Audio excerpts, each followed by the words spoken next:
Salut tout le monde, très urgent.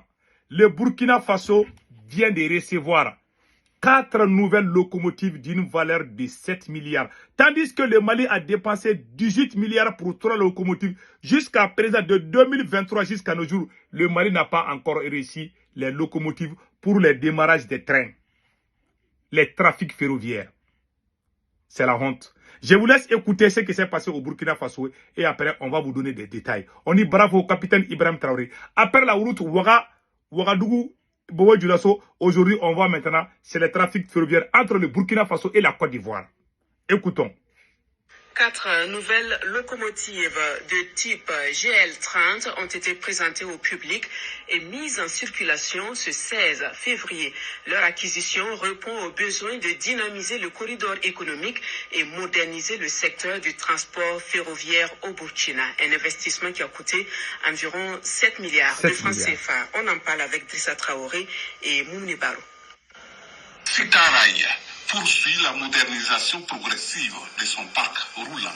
Mikhailou Sidibé, ministre de la Construction de la Patrie et conducteur des trains d'un jour, lance ici officiellement la mise en circulation de 4 locomotives flambant neuves. Ces nouvelles machines de dernière génération sont dotées de systèmes de commande informatisés, de dispositifs de diagnostic embarqués et d'équipements de sécurité avancés pour la relance du transport ferroviaire. Selon le directeur général de Sitaraï et les partenaires de la société, ces locomotives d'une puissance d'environ 3000 chevaux pouvant transporter 1500 tonnes brutes répondent ainsi à la modernisation et à la pérennisation de l'outil ferroviaire au service des économies et des populations des deux pays frères, la Côte d'Ivoire et le Burkina Faso. Nous sommes le lien ombilical, comme le disait le ministre, entre les deux peuples. Et on veut rester ce lien-là qui permet de rapprocher les peuples, la fraternité entre les deux peuples et de construire cette économie qui est l'une des premières en Afrique sous-régionale, d'avoir un chemin de fer qui fonctionne, qui, je vous dis, il fonctionne depuis 1904. C'est notre génération aujourd'hui qui est là. Ce dont on pourra passer à d'autres générations. C'est un investissement stratégique, mais c'est un investissement qui répond aux besoins de la population, aux besoins des opérateurs économiques. Nous avons la chance d'avoir un actionnaire italo-suisse qui croit en l'Afrique, qui accompagne justement la croissance de nos pays. Et nous sommes là pour justement avancer et permettre la croissance de toute l'économie ivoirienne et burkinabé. C'est le renforcement du parc roulant de Sita. Bon, voilà. Le Burkina Faso, les capitaines, ils travaillent seulement. Ce que beaucoup de gens n'ont pas compris. Depuis que le capitaine est venu, il n'a pris que le salaire du capitaine. Le capitaine n'a pas augmenté son salaire. Deuxièmement, le capitaine n'a pas laissé ses parents diriger ces pays. Ça, c'est 2. Troisièmement, quand le capitaine promet, le capitaine fait. Et regardez au Mali, il n'y a même pas une route de 10 km que ces gens-là ont goudronné. Depuis qu'Assimi Goïta est venu au pouvoir, 5 ans, bientôt 6 ans, même 20 km, ils n'ont pas goudronné ça au Mali. Ils n'ont jamais fait ça. Ceux qui étaient là, ils ne font que détruire. Maintenant, je vous laisse écouter ce qu'ils ont dit au Mali. On a dit 7 milliards ont été dépensés pour 4 locomotives. Le Mali a dépensé 18 milliards pour 3 locomotives. Écoutons.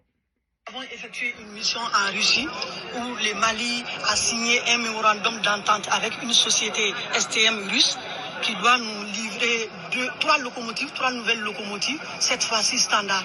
Et l'équipe russe doit être là pour faire l'étude de la voie entre Bamako et Kaï en standard, en plus de la voie métrique. Donc nous allons disposer de la voie métrique et ensuite de la voie standard avec l'acquisition de 3 nouvelles locomotives.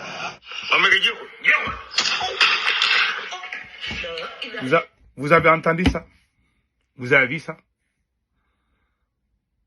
Elle a dit ça depuis 2022. Jusqu'à présent, on n'a rien vu. Ça, c'était 2022-2023, si je ne me trompe pas. On l'a donné 18 milliards, je ne sais pas, 16 ou 18 milliards. C'est la tante de Assimi Goïta comme ça. Depuis qu'elle est devenue ministre des Transports, elle n'a même pas goudronné même 2 km.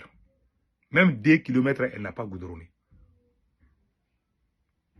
Elle ne démissionne pas parce que c'est la tante au président.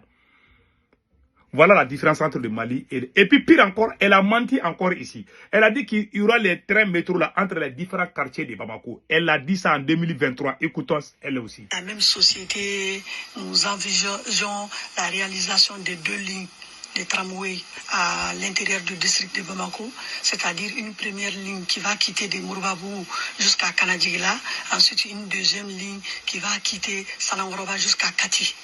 Donc avec ces 2 premières lignes, je crois que la mobilité à l'intérieur de Bamako va être améliorée. Elle a dit ça en 2023, qu'il y aura des trains métro là entre les différents quartiers. Elle a même cité les quartiers. Ces projets n'ont pas été réalisés. Maintenant, je vais vous montrer ce qu'elle a fait. Et regardez aussi la route entre Bamako et Kaï, la première région. Et regardez l'état de la route. Vous voyez l'état de la route?